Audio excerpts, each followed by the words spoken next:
আসসালামু আলাইকুম ও রহমতুল্লাহি ওয়া বারাকাতুহু। সম্মানিত ভিউয়ার্স, কেমন আছেন আপনারা? আশা করি ভালো আছেন। আমি আবারও আপনাদের সামনে আসলাম। আমি যে ধারাবাহিক আলোচনা করতেছিলাম 27 প্রকার মানুষ হাদিস অনুযায়ী আল্লাহর জান্নাতে প্রবেশ করতে পারবেন না যদি তারা তওবা করে ফিরে না আসেন। সম্মানিত দর্শক শ্রোতা, আমি আলোচনা করতেছিলাম 27 প্রকার মানুষ বা 27 শ্রেণীর মানুষ হাদিস অনুযায়ী আল্লাহর জান্নাতে প্রবেশ করতে পারবেন না যদি তারা তওবা করে ফিরে আসেন, সে ব্যাপারে ভিন্ন কথা। আজকে আলোচনা করব চতুর্থ শ্রেণীর মানুষ। চতুর্থ শ্রেণীর মানুষদের মধ্যে রয়েছে পিতামাতার অবাধ্য সন্তান। পিতামাতার বাধ্য বা পিতামাতার আনুগত্য করা, পিতামাতার খেদমত করার ব্যাপারে আল্লাহ রাব্বুল আলামিন কোরআন আল কারীমের অসংখ্য জায়গায় অনেক কথা বলেছেন। আল্লাহ রাব্বুল আলামিন বিভিন্নভাবে বিস্তারিতভাবে এই কথাগুলো বলেছেন। আমি হাদিসের কোরআন আল কারীমের সূরা বনী ইসরাঈলে আল্লাহ রাব্বুল আলামিন বলেছেন, ওয়াকাদা রাব্বুকা আল্লা তা'বুদু ইল্লা ইয়্যাহু ওয়া বিল ওয়ালিদাইনি ইহসানা। আল্লাহর আদেশের পরেই পিতামাতার প্রতি ইহসান করা। সূরা লুকমানের মধ্যে বলা হয়েছে, ওয়াসাইনাল ইনসানা বিওয়ালিদাইহি হামালাতহু উম্মুহু ওয়াহানান আলা ওয়াহানিন ওয়া ফিসালুহু। এভাবে আল্লাহ রাব্বুল আলামিন বলেছেন। সম্মানিত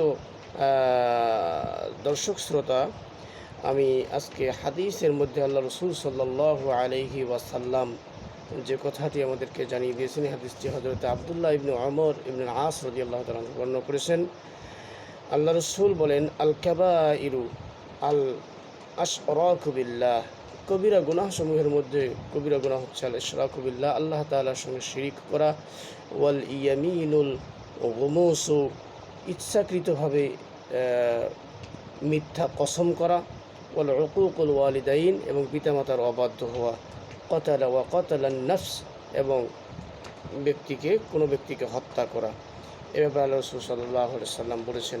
আল্লাহ রাসূল বলেন, আরেকটি হাদিসে আল্লাহ রাসূল বলেছেন, লা ইয়াদখুলুল জান্নাতা মান্নানুন ওয়ালা আকুন ওয়ালা মুদমিনু খামার। আল্লাহ রাসূল বলেন যে ওই ব্যক্তি জান্নাতে, 3 শ্রেণীর ব্যক্তি জান্নাতে প্রবেশ করতে পারবে না। একটি হচ্ছে মান্নান, খোটা দানকারী, যিনি উপকার করে খোটা দেয়। ওয়ালা আকুন, পিতামাতার অবাধ্যকারী সন্তান। ওয়ালা মুদমিনু খামার, এবং মদ্যপায়ী ব্যক্তি। আল্লাহ রাসূল সাল্লাল্লাহু আলাইহি ওয়াসাল্লাম আরেকটি হাদিসে এভাবে বলছেন, সালাসাতুন কদ হাররামাল্লাহু আলাইহিমুল জান্নাহ। 3 শ্রেণীর মানুষকে, যে 3 শ্রেণীর মানুষকে আল্লাহ রাসূল সাল্লাল্লাহু আলাইহি ওয়াসাল্লাম বলেছেন, 3 শ্রেণীর মানুষের জন্য আল্লাহ রাব্বুল আলামিন জান্নাত হারাম করে দিয়েছেন।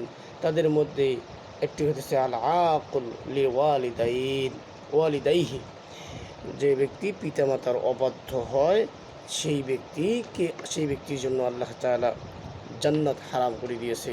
সম্মানিত ভিউয়ার্স, আমাদের জাতির পিতামাতা আজও বেঁচে আছে, জীবিত আছে। আমরা তাদের খেদমত করব এবং তাদের অবাধ্য না হওয়ার চেষ্টা করব, তাদের সঙ্গে সদাচরণ করব, তাদের যা প্রয়োজন এই প্রয়োজন পূরণ করার চেষ্টা করব। আল্লাহ রাব্বুল আলামিন আমাদের আমল করার তৌফিক দান করুন। আল্লাহুম্মা আমিন। দেখা হবে পরবর্তীতে 5ম নম্বর বিষয় নিয়ে আগামী ভিডিওতে। ততক্ষণ পর্যন্ত আল্লাহ তাআলা আমাদের সকলকেই সুস্থ রাখুন, ভালো রাখুন। আল্লাহ হাফেজ। আসসালামু আলাইকুম ওয়া রাহমাতুল্লাহি ওয়া বারাকাতুহু।